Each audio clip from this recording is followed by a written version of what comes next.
Hello students, आज हम start करेंगे मैटर इन अवर सराउंडिंग का lecture number second. Lecture number first में हमने कैरेक्टरिस्टिक्स ऑफ मैटर आपके कंप्लीट करा दिया था। उम्मीद करते हैं वो आपको बहुत अच्छे से टॉपिक समझ आया होगा। आज का टॉपिक है हमारा physical state of matter. Start करते हैं। तो टॉपिक है आज का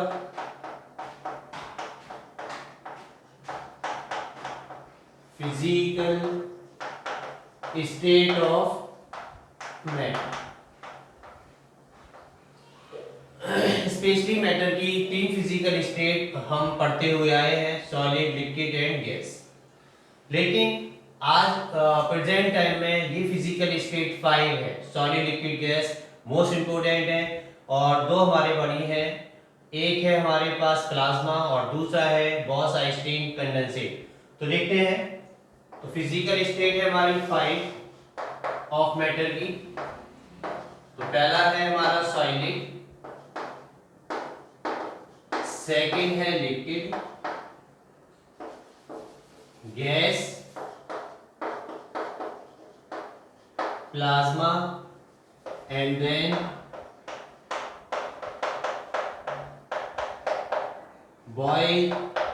बॉस आइंस्टीन कंडेंसेट। इसे BECB बोलते हैं। अब वन बाय वन करके हम स्पेशली सबसे पहले चलेंगे हम सॉलिड पर। सॉलिड की डेफिनेशन, सॉलिड की प्रॉपर्टीज और एग्जाम में सॉलिड से कैसे क्वेश्चंस बनते हैं। क्लियर है? तो नोट कर लीजिए इसे। तो पहला टॉपिक है हमारे पास solid.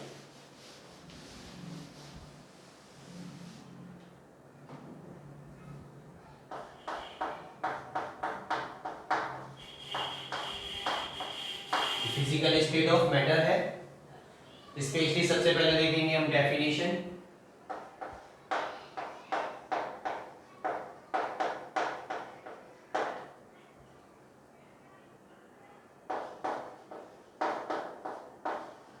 That state of matter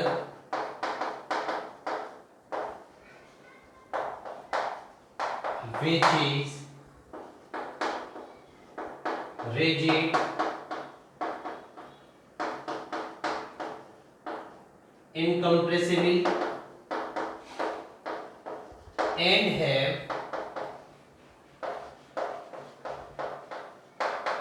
definite shape and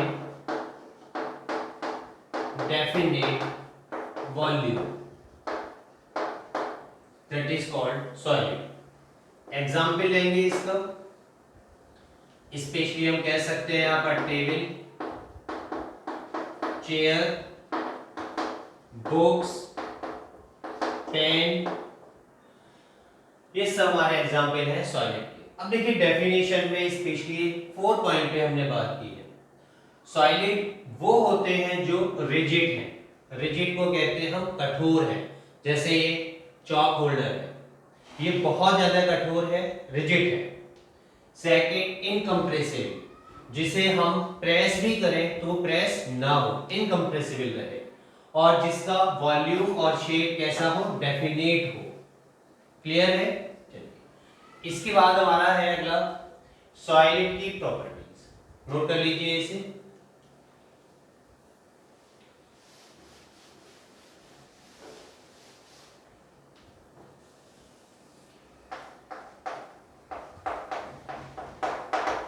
properties of solid.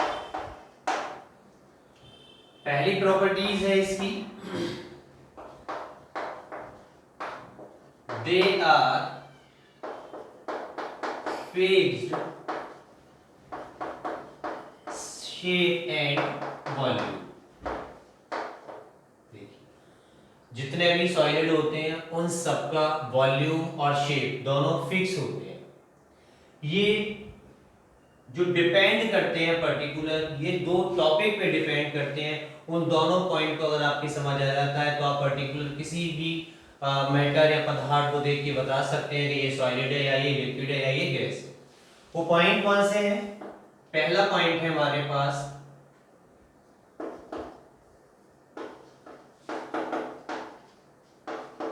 Inter particles of matter, दूसरा है फोर्स ऑफ अट्रैक्शन।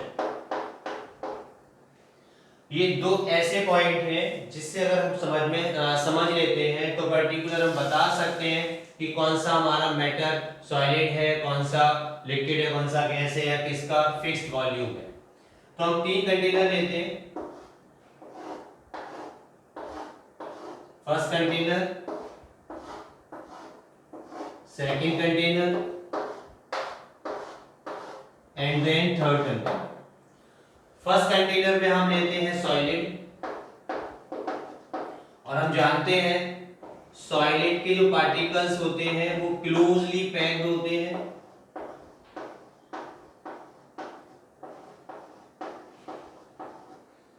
इसमें लेते हैं हम लिक्विड, और लिक्विड के पार्टिकल्स के बीच में इंटरमॉलिक्यूलर स्पेस होता है। एंड देन यहां लेते हैं हम गैस। देखिए, फर्स्ट ऑफ ऑल पहला पॉइंट देखते हैं inter particles of matter. Matter के जो इंटर पार्टिकल्स हैं इसके बीच में जो स्पेस है वो नेग्लिजिबल हो या बहुत ही ज्यादा कम हो, और ऐसे मैटर जिनके इंटर पार्टिकल्स के बीच में स्पेस बहुत ज्यादा नेग्लिजिबल है वो हमेशा क्या रखते हैं, फिक्स्ड शेप। क्लियर है। अब जब inter particle space between two atoms बहुत ज्यादा नेग्लिजिबल है, एक दूसरे से क्लोजली पैक्ड है, इस कंडीशन में इनके बीच में फोर्स ऑफ अट्रैक्शन ज्यादा है।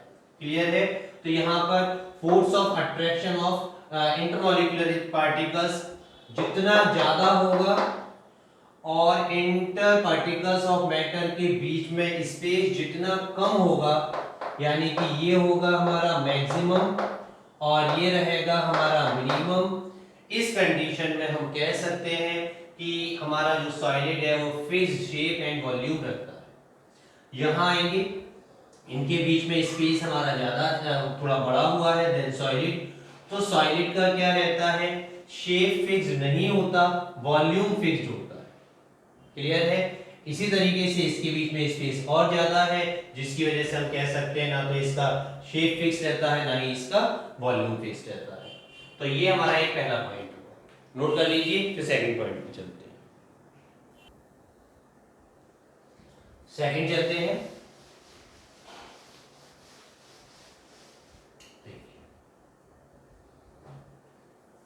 सेकंड हमारे पास है properties of solid.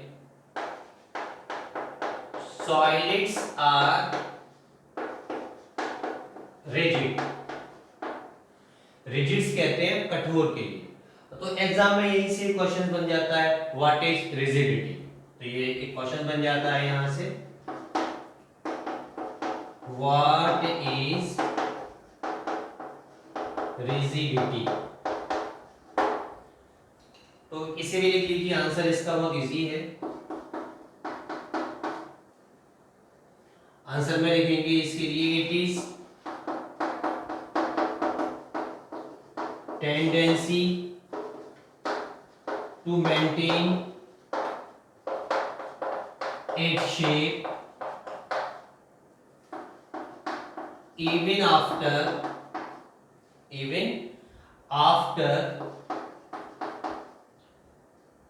external force।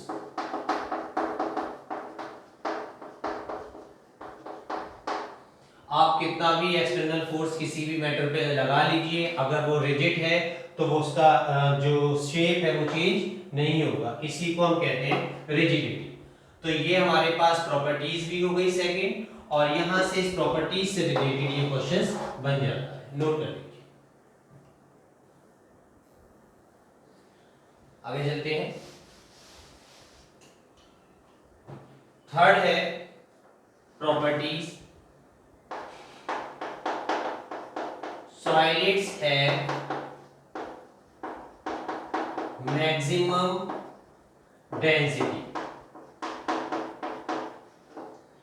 जो सॉलिड होते हैं सॉलिड की डेंसिटी ज्यादा होती है। देखते हैं इसे एक्सप्लेन करते हैं। डेंसिटी का जो फॉर्मूला होता है density is equal to mass upon volume. देखिए इस फॉर्मूले से ये तो कंफर्म है कि अगर आप वॉल्यूम बढ़ाओगे तो डेंसिटी घटेगी, क्योंकि density inversely proportional to volume. और यहां अगर हम देखते हैं तो मास बढ़ाओगे तो डेंसिटी बढ़ेगी। तो वॉल्यूम इनवर्सली प्रोपोर्शनल है जबकि मास प्रोपोर्शनल है। क्लियर है? तो इससे हम कैसे क्लियर करेंगे? सेम कंडीशन, आप 1 kg सॉलिड ले लीजिए, 1 kg आप लिक्विड ले लीजिए और 1 kg आप गैस ले लीजिए। तो 1 kg सॉलिड एक छोटे से कंटेनर में आ जाएगा और 1 kg लिक्विड थोड़े बड़े कंटेनर में आएगा, क्योंकि रीजन लिक्विड के बीच में इंटरमॉलिक्यूलर स्पेस ज्यादा होता है और गैस का 1 kg गैस और ज्यादा बड़े कंटेनर में आएगा। तो हम ये देख रहे हैं वॉल्यूम बढ़ने पर डेंसिटी घटेगी, तो गैस की डेंसिटी कम होती है और सॉलिड की डेंसिटी ज्यादा होती है। क्लियर है? नोट करिए। चलिए अगला पॉइंट देखते हैं। फोर्थ पॉइंट है solids do not possess the properties of diffusion। Solid diffusion की प्रॉपर्टीज नहीं रखते हैं। तो एग्जाम में यहां से भी एक क्वेश्चन बन जाता है, explain the term of diffusion या व्हाट इज डिफ्यूजन। तो हम पहले डिफ्यूजन की डेफिनेशन देखेंगे। What is diffusion? आंसर है इसका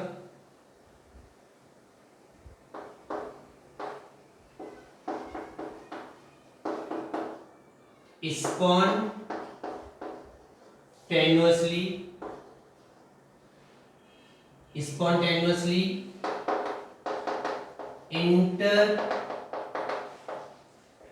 intermixing of the particles,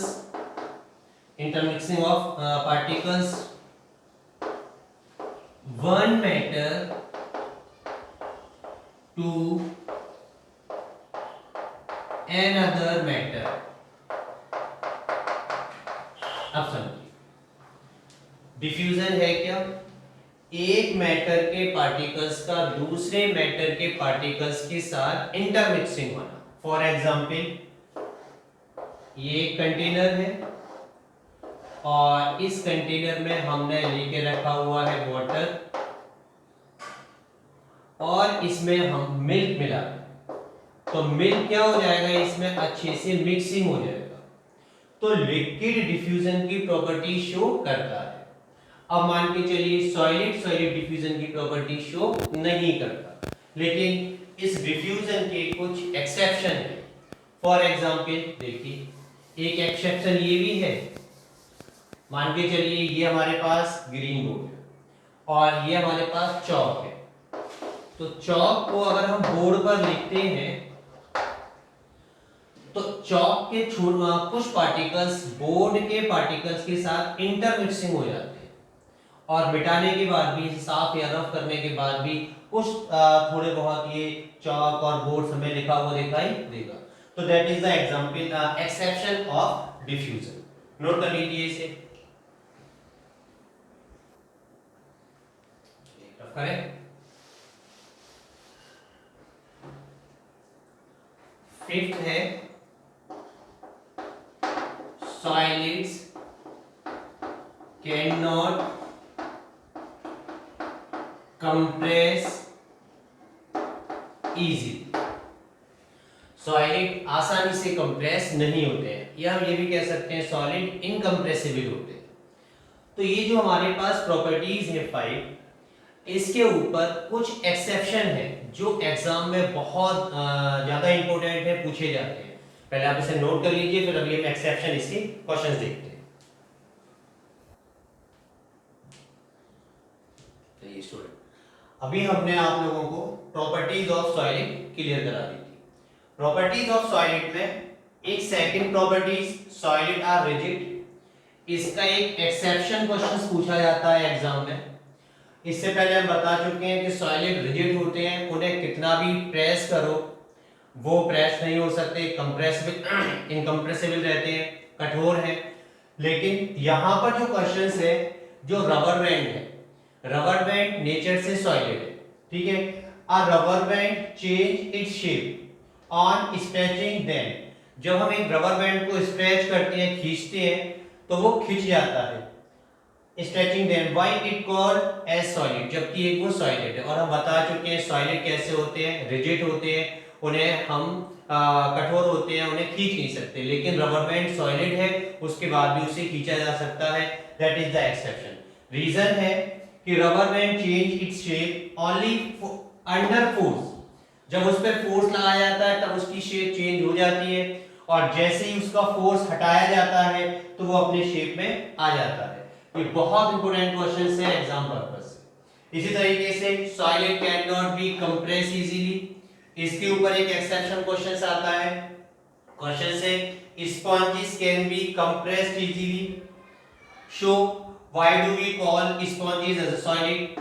for example देखिए, स्पंज आप लोग जानते ही हो, स्पंज को हम जैसे ही प्रेस करते हैं वो आसानी से दब जाता है, जबकि स्पंज है क्या, सॉलिड है। और सॉलिड की प्रॉपर्टीज क्या होती है कि solid can not B compressed easily, लेकिन स्पंजेस इजीली कंप्रेस्ड हो रहे हैं। रीजन क्या है, देखिए, because it has small holes in which air is trapped out. Sponges के अंदर छोटे छोटे होल्स होते हैं जिसमें एयर आ जाती है।